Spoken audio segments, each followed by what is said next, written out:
Welcome to another movie plot. It opens with a young man being brought in for questioning by the police. Mike's a supermarket clerk and gets interviewed about the transpired events that left him battered and bruised. His story begins at his quiet West Virginian home in the town of Lehman with his longtime girlfriend Phoebe. The two are going on a trip to Hawaii where Mike's planning to propose to her but first needs to make it through the airport. He suffers a fear of traveling and has one of his usual panic attacks making him unable to board the plane. On the drive back home it's revealed that he's had similar issues trying to leave in the past, and can never understand why Phoebe's always so nice about it. Before getting home the two are pulled over by the town sheriff Watts, who says that Mike should get his own cell at the station for the amount of times he's been arrested for illegal substances. They're allowed to leave and that night Mike burns the dinner but is again told by Phoebe to stop with the constant apologizing. He feels he's holding Phoebe back from having a better life and likens himself to a tree that never moves but somehow still ruins the vehicle that's been around the world. Meanwhile at the CIA headquarters Agent Victoria receives a call to tell her that her Wiseman asset's being terminated by something called the Tough Guy program. It turns out that Mike's a sleeper cell result of a defunct operation called the Ultra program, designed to train assassins that can be hidden in plain sight until a specific phrase activates them. Victoria disbanded the Ultras calling it cruel and inhumane what they were doing to the people, so her rival in the government Yates took over with his own assassins program called the Tough Guys, and has sent some to eliminate Mike for his constant attempts to leave town.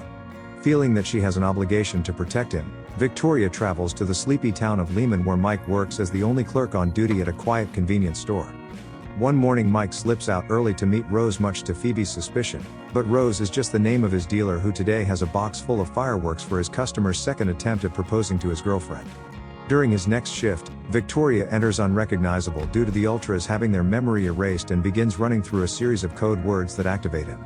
He feels no different but now has the means to protect himself as Vicky apologizes for what they did to him and leaves.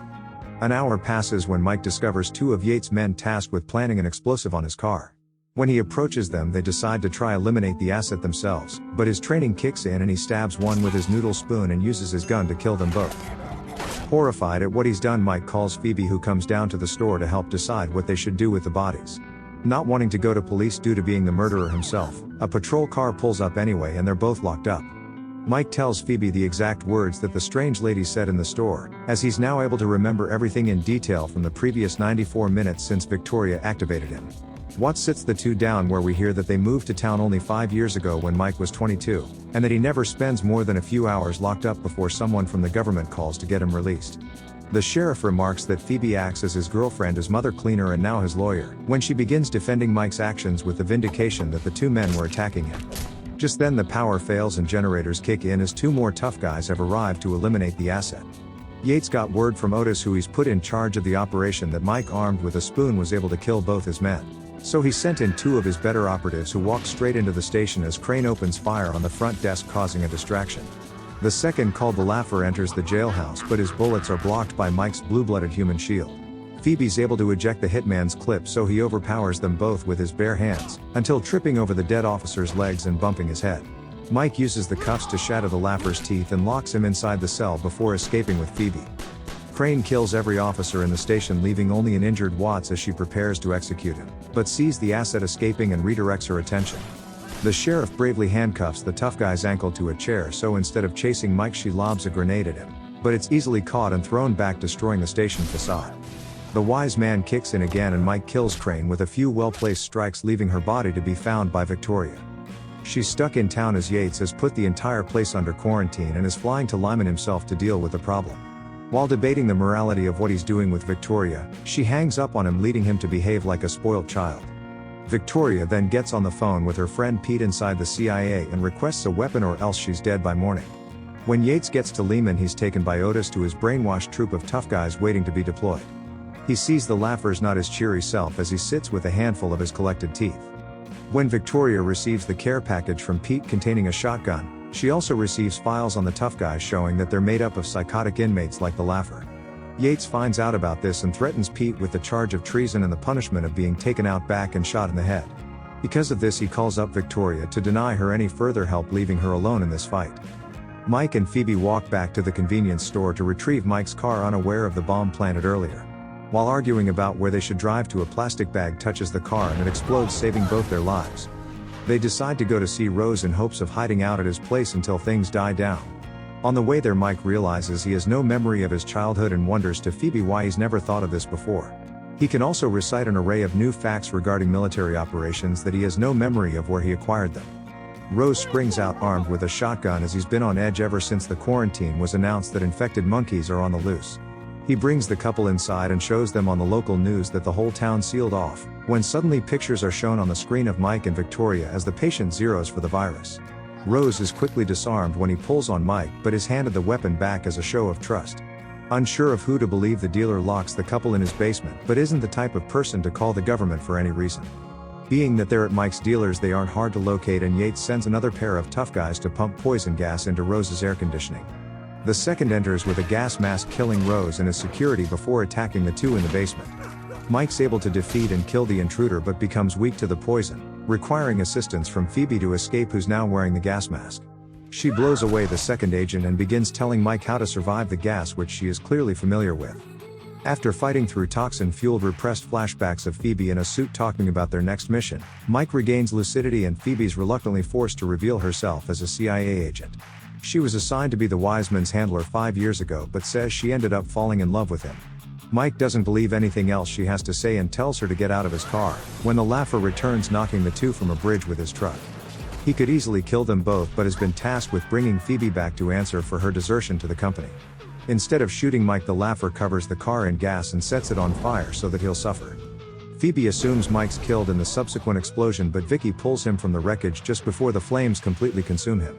Still not recognizing the stranger, Victoria explains that Mike volunteered for the Ultra program himself after he was arrested and given the option.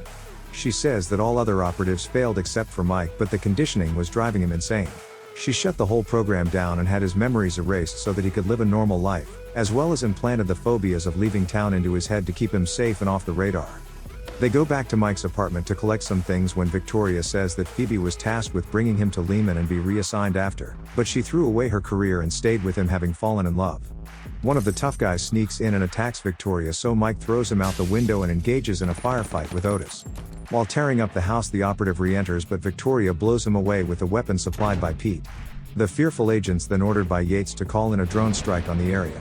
He does so regretfully, and when the Predator system's about to drop a bomb, Pete does the right thing and refuses to follow through with it, shutting the whole system down and making the drone return to base.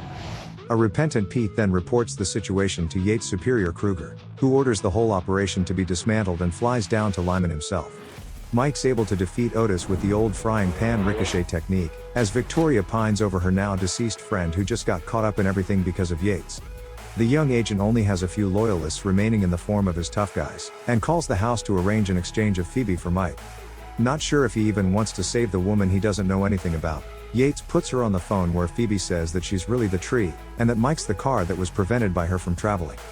Her words seem to strike a chord with the Lasseter as well as her boyfriend, who suits up and drives straight at the tough guys, launching Rose's fireworks from Otis's Hummer. The operatives flee into a supermarket with Phoebe held hostage, and Mike crashes through the front doors. He makes his way through the dozen highly trained assassins using nothing but the store's items as weapons. Taking a stab to the stomach and a grazing bullet to the head, Mike's able to eliminate the whole unit of tough guys using a smoke bomb to get close enough with a hammer to finish the remaining few. With only the Lasseter left alive, Mike draws him into the smoke and the two engage in a long back and forth fight. The Lasseter claims to just want to talk to Mike the entire time but fights back when attacked, and even says that the wise man's scaring him with his silence. Eventually Mike's able to defeat the tough guy and points his gun at him where they can do nothing but talk.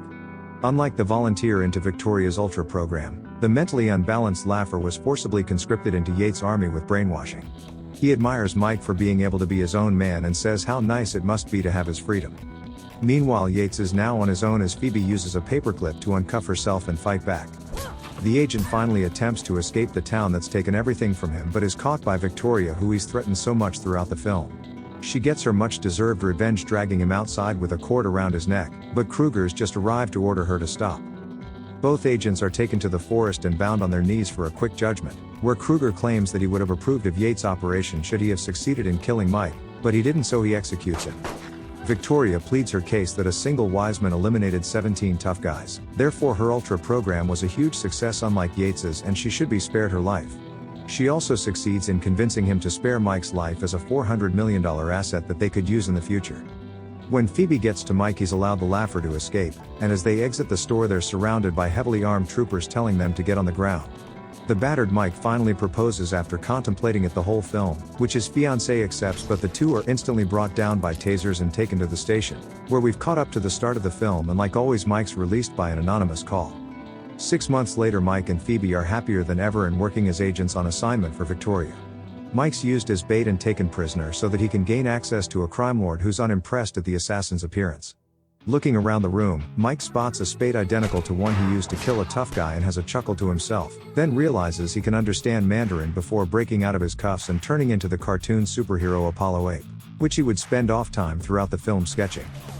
And the movie ends.